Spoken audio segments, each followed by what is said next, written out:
जैसे सुई लगाने के बाद टेस्ट होता है नहीं कि चुभ रहा है कि नहीं चुभ रहा, तो ये टेस्ट लेती है।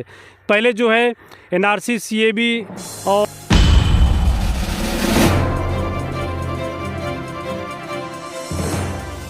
घूम रहे हैं। अभी कल जो है बहुजन समाज पार्टी के प्रदेश के प्रभारी माननीय अनिल पटेल जी का कार्यक्रम लगा है नुआंव प्रखंड में और रामगढ़ प्रखंड में, पंचायत वाइज दौरा है।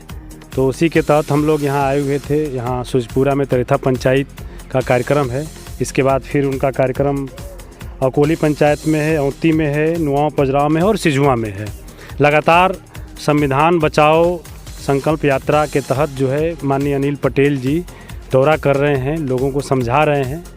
तो बहुजन समाज पार्टी के तत्वाधान में कार्यक्रम है और इसी के तहत हम लोग आए हैं यहाँ पे सूजपुरा में, जहाँ हम लोग हैं। इस परिवार के साथ बहुत ही जाती हुई, इस परिवार गरीब परिवार और इस महिला जो दलित महिला है, इस महिला को यहाँ के दबंग लोगों द्वारा मारपीट किया गया। मारपीट करने के बाद ये महिला थाने पर गई थी केस लिखाने, तो थाना प्रभारी द्वारा आने किया गया।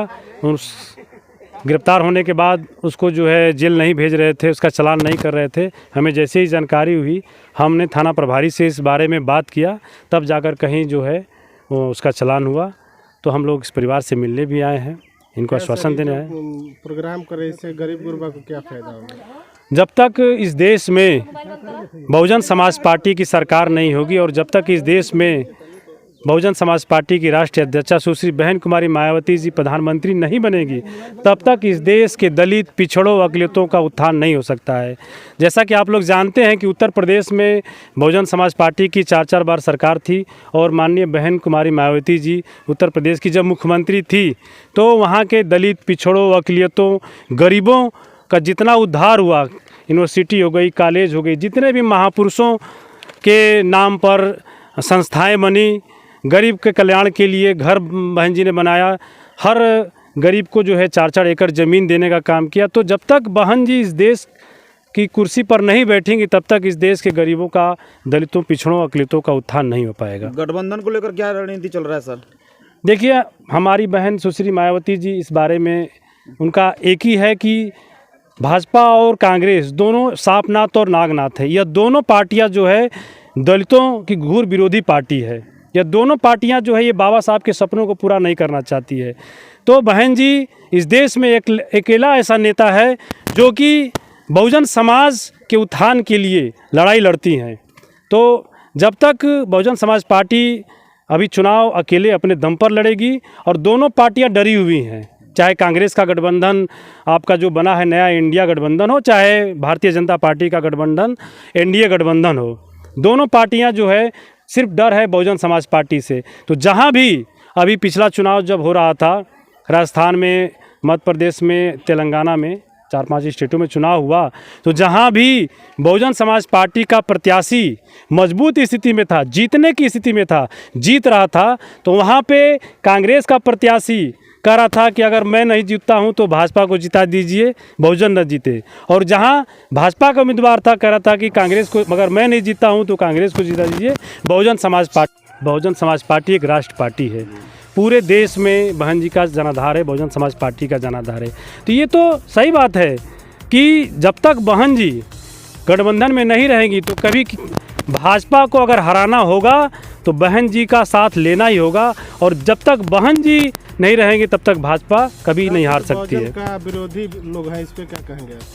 देखिए, वो तो हर एक दौर में जो है बाबा साहब जब थे तो उस दौर में भी विरोधी थे, मान्यवर कांसीराम साहब के दौर में भी विरोधी थे, बहन जी के भी दौर में विरोधी हैं। कुछ लोग हैं, चाटुकार हैं, दलाल लोग हैं जो कि नहीं चाहते हैं कि बहुजन समाज पार्टी इस देश में सत्ता में आए।